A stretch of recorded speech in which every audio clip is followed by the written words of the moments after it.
University के बीचों बीच से कच्चा चैनल बनाकर यूनिवर्सिटी के अंदर से पानी की व्यवस्था है और ग्राउंड पे काम शुरू भी हो गया, प्रोजेक्ट चालू भी हो गया। एक दूसरा प्रोजेक्ट और पीछे पीछे बड़ी नहर से नारनौल ब्रांच से आकर सेंट्रल यूनिवर्सिटी के पास पानी को हम डालेंगे। इंद्रगढ़ विधानसभा के जो डेवलपमेंट के काम है, जो विकास के काम, जो 5-4 महीने लगातार आप लोगों से इस विषय में कोई बातचीत नहीं हुई, उन प्रोजेक्टों के पीछे लगे हुए थे ताकि उनको मंजूरी मिल जाए, बजट का प्रावधान हो जाए, उसके बाद में आपसे बात करो। और वैसे तो मिलना जुलना तो लगातार है, लेकिन प्रेस के अंदर बोलने से पहले जिस काम को कहें कम से कम उसका पैसे का अलॉटमेंट है, टेंडर की व्यवस्था है, धरातल पर वो उतरे।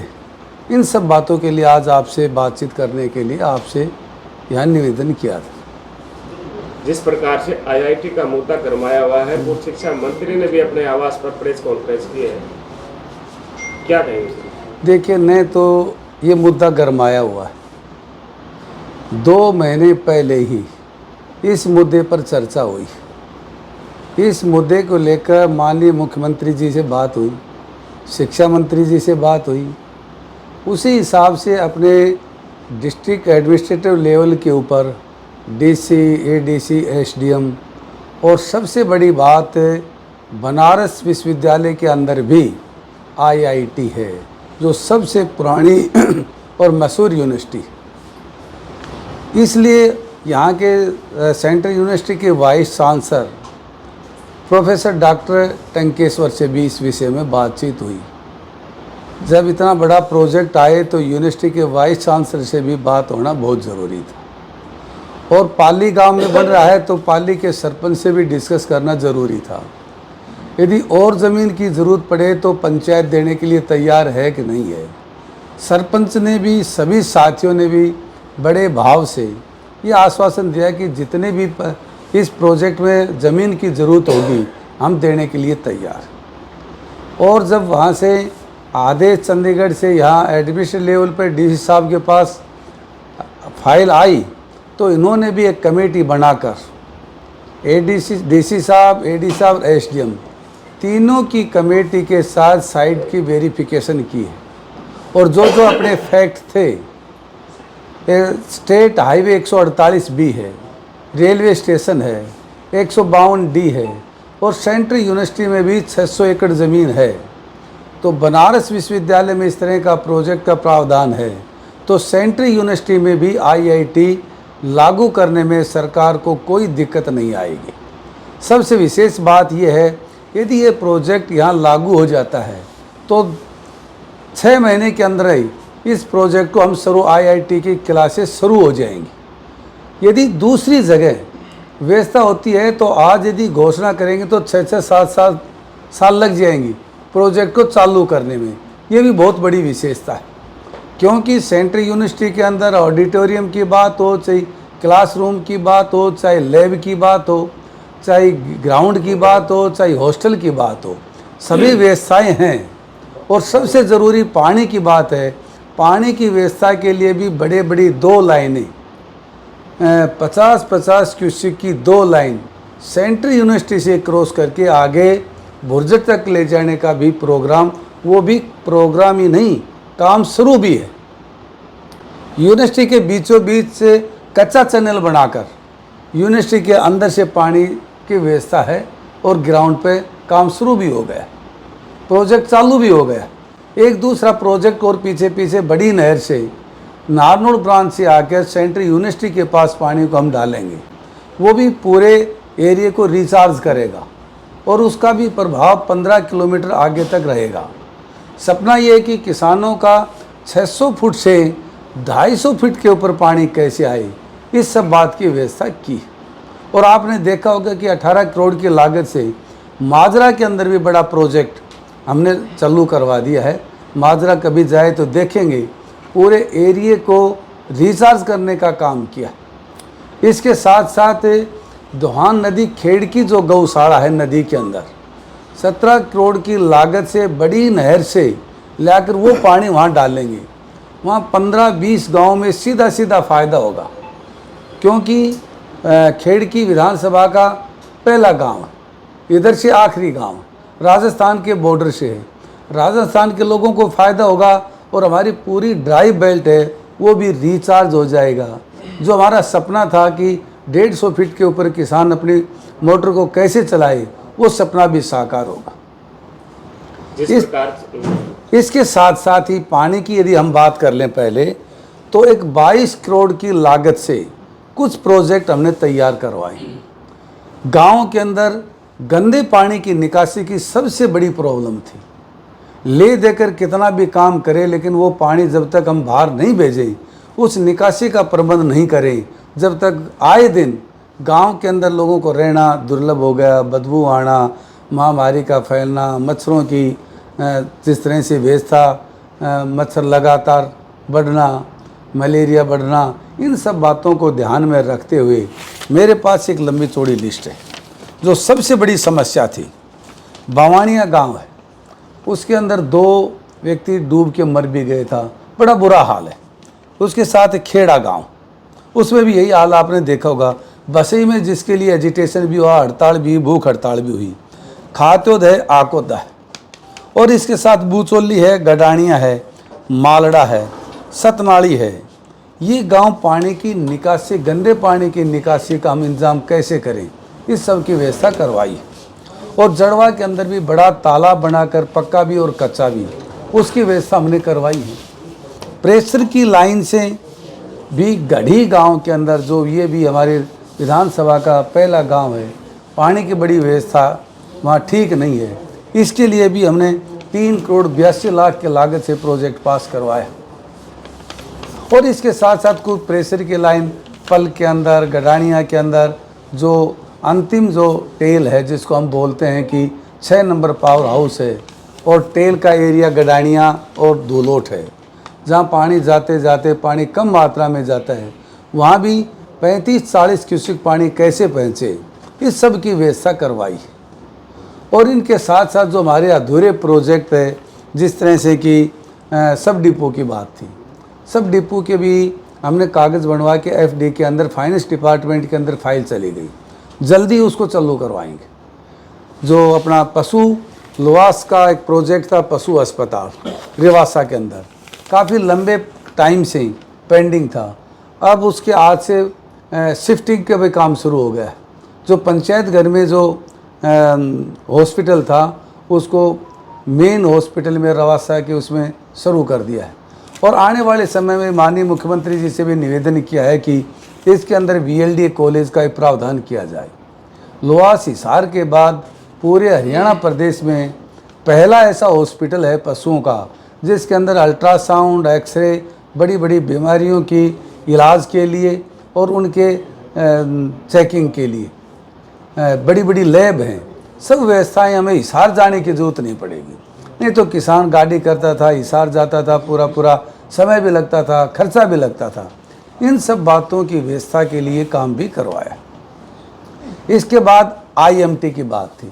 IMT के लिए भी मंत्री से लेकर मुख्यमंत्री तक किसानों की जो बीच का जो रास्ता, सड़क का 148B से सड़क के प्रोजेक्ट तक जाने के लिए, उस सब के लिए किसानों को मुआवजा देने की बात भी सरकार से विचाराधीन है। उन्होंने बातचीत की है, किसान को ठीक ढंग से मुआवजा देंगे और किसानों को इनवाइट भी हम अभी उसका समय रख देंगे, उसमें भी हम जल्दी से जल्दी काम करेंगे। इसके अलावा विधानसभा में भी क्वेश्चन रखा है कि भाई कि गांव में हो चाहे सड़क के हो, सड़क के किनारे पोल हैं, ये सरकार की जिम्मेवारी है, इनको ठीक ढंग से सही रास्ते पर लगाएं ताकि एक्सीडेंट का बहुत डर है। इसके साथ साथ किसानों से संबंधित जो बात थी, अगर भाई पुराने तार हैं, ढीले तार हैं, इसका भी हमने विधानसभा में क्वेश्चन पूछा है और क्वेश्चन में मंत्री ने जवाब भी दिया। हमने 163 ऐसी जगह के चिन्हित किए हैं जहां तार लूज हैं, उनको हम फौरी तौर पर ठीक कराएंगे। उन्होंने मेरे पास लिस्ट भी भेजेंगे। यदि इस लिस्ट के अलावा भी किसी किसान के ऐसे हैं तार ढीले हैं तो उनको भी ठीक कराएंगे। और चाहे शहर हो चाहे गांव हो, लोगों के घरों पर से यदि बिजली के तार हैं, उन तारों की व्यवस्था भी हम करवाने लग रहे हैं। विधानसभा में इस बात के लिए भी हमने मांग रखी है कि मार्च 2023 के अंदर ओलावृष्टि के दौरान जिन किसानों ने बीमा नहीं करवाया था उनका तो सरकार ने मुआवजा दे दिया, लेकिन इसमें से कुछ किसान ऐसे हैं जिन्होंने बीमा करवा रखा था और 8,744 किसान थे जिनको बीमा कंपनी ने भी कोई उनको भुगतान नहीं किया और न ही सरकार ने किया। तो विधानसभा में भी स्पीकर के माध्यम से मुख्यमंत्री जी से निवेदन किया, अपने इलाके की मांग उठाई है, इसकी व्यवस्था सरकार करवाए, उन किसानों को दर दर की ठोकर न खानी पड़े, इसकी व्यवस्था सरकार अपने स्तर पर करे। ये सब बातें विधानसभा में भी अपने हल्के की बात को मजबूती से उठाने का काम जो लोगों ने जिम्मेवारी दी, उस जिम्मेवारी का निर्वहन करते हुए ये सब बातें विधानसभा में भी रखी। विधायक जी, जैसे सिविल हॉस्पिटल का जो काम है वो 6 मंजिला बीच में रुका हुआ है पिछले काफी दिनों, इसको लेकर आपने इसको लेकर ना मैं मंत्री जी से, आरती जी से मिला, उन्होंने आश्वासन दिया है महेंद्रगढ़ का और सतनाली का दोनों को इन्होंने जो प्रोजेक्ट बनाया, प्रोजेक्ट बनाते समय 10 करोड़ का प्रावधान था, लेकिन किस तरह से डिज़ाइन चेंज की, डिज़ाइन चेंज करने से बजट भी बढ़ गया, तो डिज़ाइन तो चेंज कर दी लेकिन बजट की डिमांड नहीं की, इसलिए वो काम रुक गया। अभी बजट के लिए दोबारा कहा है और ये बहुत जल्दी अभी इसको बजट इसका दिलवाएंगे और काम इसको शुरू करवा देंगे। महेंद्रगढ़ में गायनोकोलॉजिस्ट की जो है 2 महीने 3 महीने से लगभग सीट खाली पड़ी जी, तो इससे जो गर्भवती महिलाओं को काफ़ी परेशानी का सामना करना पड़ रहा है। तो देखिए, इसके लिए अपने पहले तो ये देखेंगे अपने यहाँ के लोकल कोई डॉक्टर हो तो पहली प्राथमिक तो ये तो उसको रखेंगे तो उसका मन करेगा, मन लगाकर यहाँ करेंगे। अदरवाइज तो हमें तो डॉक्टर चाहिए, कोई भी आए। लेकिन आज आपने बताई, मेरे ध्यान में ये नहीं बात थी वैसे, लेकिन आपने बताई तो इसके ऊपर हम जल्दी इस पर कार्रवाई करवाएंगे। जिला मुख्यालय की मांग भी पिछले निरंतर हर वर्ष चुनाव में आती है, उसके बाद वो लुप्त हो जाती है। जिला मुख्यालय के लिए तो जिला घोषित कर दिए, जैसे जिला अध्यक्ष घोषित, तो उन्होंने तो संगठन में तो अपनी तरफ से जिला मुख्यालय के लिए विधानसभा में भी लोगों की भावनाओं के अनुसार मैं आपको क्लिप भी दूंगा। हमने यही कहा है कि जब इस प्रदेश में 7 जिले होते थे तब महेंद्रगढ़ का नाम था, जिला तो नाम तो आज भी है, लेकिन जिले के नाम से जिले के कोई भी अधिकारी महेंद्रगढ़ में नहीं बैठते, सभी जिला के अधिकारी नारनौल में बैठते हैं। तो नारनौल में भी जिला रहे, जिला के अधिकारी बैठे हैं, उससे हमें कोई दिक्कत नहीं है। हमारा तो निवेदन मुख्यमंत्री जी से ये किया कि महेंद्रगढ़ जिले के अंदर, महेंद्रगढ़ के अंदर भी जिले के सभी अधिकारी बैठे, उसका मुख्यालय हम कह सकते हैं, मुख्यालय महेंद्रगढ़ हो। और सतनाली सब तहसील है, इसको तहसील बना दिया जाए। तो ये बातें हमने रखी। महेंद्रगढ़ हॉस्पिटल में लगभग 1.5 साल से एक्सरे फिल्म नहीं है और इसको लेकर एसएमओ से बात की गई, अपने जिम्मेवारी से जवाब देने से बचते हैं, तो इसको कोई भी जिम्मेवारी से नहीं बचेगा। यदि एक्सरे मशीन नहीं है तो मशीन की व्यवस्था करवाएंगे। मशीन है, एक्सरे फिल्म 1.5 साल से नहीं है। मशीन फिल्म नहीं है तो ये जिम्मेवारी एसएमओ की बनती है, मैं बात करूँगा और इसको चालू करवाएंगे। नगर के विकास को लेकर किसी तरीके से जो रोड है वो वैसे ही पड़े हैं, काम नहीं हो रहा है, नगर पालिका का सामंजस्य नहीं बैठ पा रहा है, इसको लेकर आप सुशील जी, आप नगर में रहते हैं, आपने काम देखा नहीं? काम मैं कल खुद भी गया बालाजी चौक पर, बहुत स्पीड से क्वालिटी भी चेक की। इसके अलावा पंजाबी मोहल्ले में जो रोड टूटी हुई थी, रोड बहुत सुंदर रोड बन के तैयार हो गई। आप इधर जाएंगे तो नीमड़ी वाले चौक के पास पूरा रोड नया बना दिया है। और इसके अलावा सैनीपुरा के अंदर भी काम चल रहा है। नगर का सबसे महत्वपूर्ण रोड 11 अट्टा बाजार है। 11 अट्टा बाजार का टेंडर हो गया, वर्क ऑर्डर अलॉट हो गया। सिर्फ इसमें काम इतना है, कुछ फोल सड़क के अंदर है, बीच में कह सकते हैं 5-5, 6-6 फुट। यदि रोड बनवाने से पहले उन रोडों को उन सड़क इसके पोल को ठीक ढंग से कर दिया जाए तो रोड की सुंदरता भी रहेगी। हम कांची से लेकर और मसाणी चौक तक इस रोड को एक मॉडल, शहर का मॉडल रोड के रूप में, और कुछ ही समय में थोड़ी बहुत ये जो फार्मलिटी हैं, नाप तोल करना कितना है कितना नहीं है, क्या क्या इसमें दिक्कतें हैं, इंक्रोचमेंट है, उनको सामूहिक प्रयास से बैठ के एक सामंजस्य तरीके से तालमेल करके उस इंक्रोचमेंट को खुद ही दुकानदार हटा ले, ज़्यादा अच्छा है। और फिर तरीके से एक साइड से लेके ना, कांची से लेकर ना और मसाणी रोड तक इसको अच्छा सुंदर रोड बनवाना चाह रहे हैं।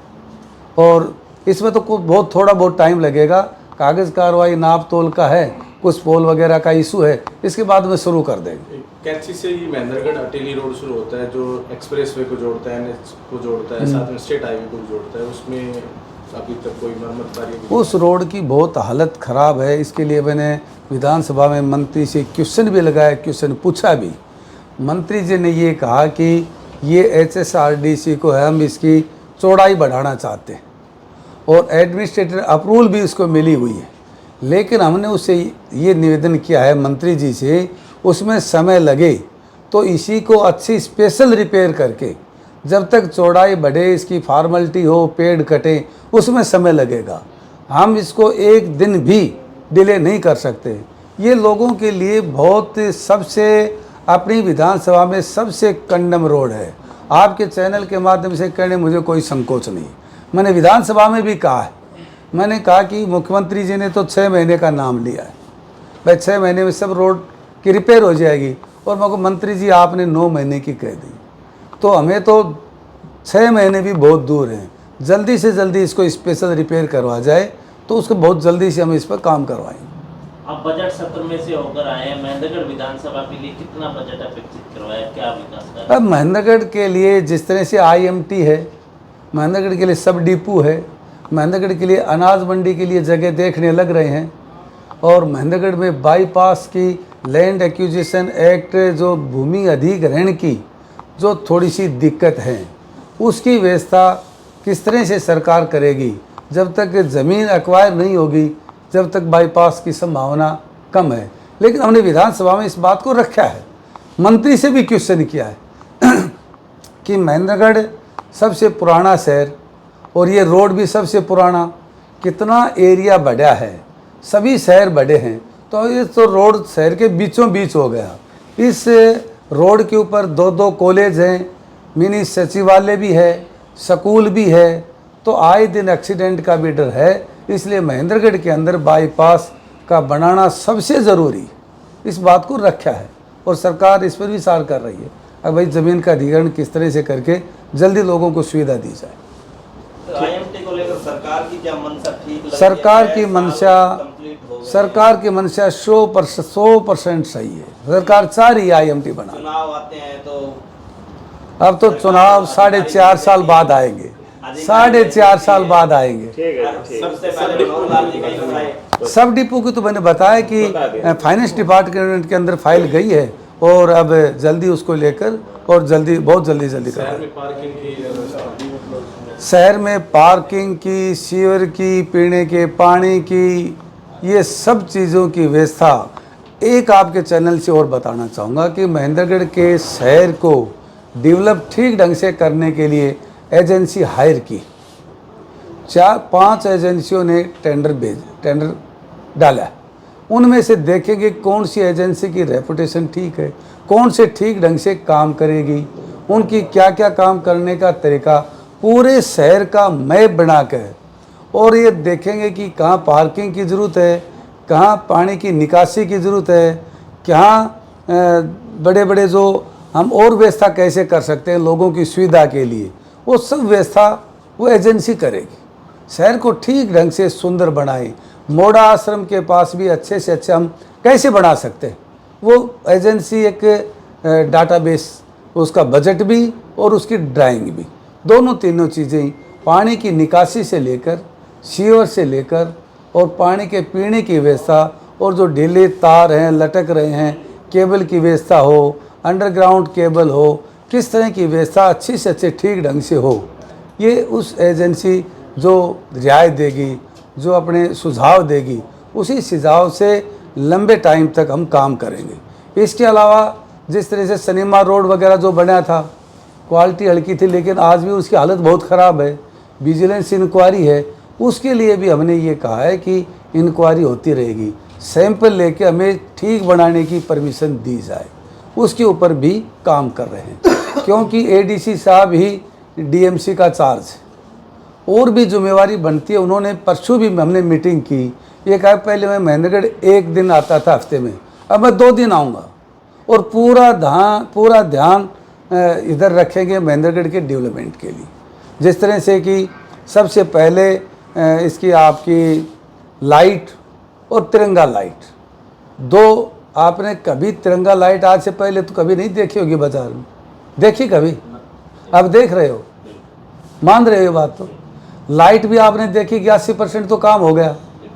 कोई गली मोहल्ला रह सकता है, कोई वार्ड रह सकता है जिसमें लाइट नहीं लगी होंगी, 20% में वो भी हम काम जल्दी से जल्दी करवाएंगे। सभी मोहल्लों में मेन सड़क के ऊपर तिरंगा लाइट हो, सभी जगह अच्छी एलईडी लाइट हो, चौराहे पर बड़ी लाइटें हो, इन सब बातों की व्यवस्था हम करवा रहे हैं। सरकारी स्कूलों में अध्यापकों की लगभग कमी है, इसको लेकर अध्यापकों की किसी भी स्कूल में कमी नहीं है। किसी भी स्कूल में कमी है तो किसी स्कूल का नाम बताओ। बच्चों की कमी आप कह सकते हैं, बवाना स्कूल में कौन से अध्यापक की कमी है बताओ? 5 अध्यापकों की कमी बताई है अपने। कौन से सब्जेक्ट बताओ? 5 नहीं है, कितने की जरूरत है, कितने कम है बताओ? मेरे पास फिगर है, मैं बताऊंगा फिर आपको। चलो पूरी जानकारी। हाँ, पूरी जानकारी से नंबरदार साहब शर्मा जी पूछा करो। प्रिंसिपल से बात हुई? प्रिंसिपल से बताओ, मैं तो पूछ रहा हूँ सब्जेक्ट कौन से हैं, कितने सही हैं, कितने बाकी हैं।